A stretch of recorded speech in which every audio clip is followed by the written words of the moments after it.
హైదరాబాద్ మియాపూర్లో అనుమానాస్పద స్థితిలో మృతి చెందిన బాలిక వసంత కుటుంబ సభ్యులకు మంత్రి సీతక్క పరామర్శించారు.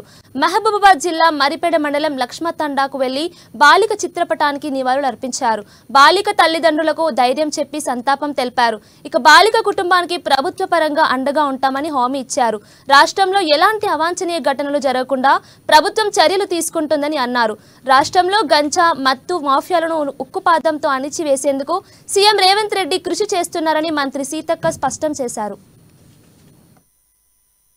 ఇక్కడ గుట్టలలో కూడా అమ్మాయిని రేప్ చేసి చంపేసినటువంటి పరిస్థితి కూడా మనం చూసినాము.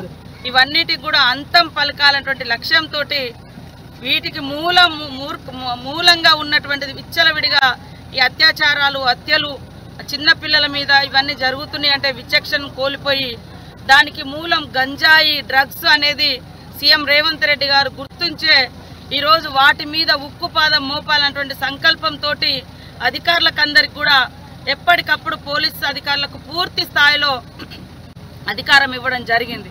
కాబట్టి పూర్తి స్థాయిలో కాన్సన్ట్రేట్ చేసి ఒక దిక్కు గ్రామాలలో ఉన్నటువంటి యువతను మరి వాళ్లకు అవేర్నెస్ ఇవ్వడము, మత్తులో ఉన్నటువంటి వాళ్ళను మనుషులుగా మార్చాలంటే వాళ్ళకు రెగ్యులర్గా మరి అవేర్నెస్ ఇవ్వాలి, మోటివేషన్ చేయాలి.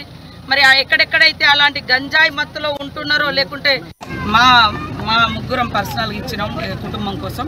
అదేవిధంగా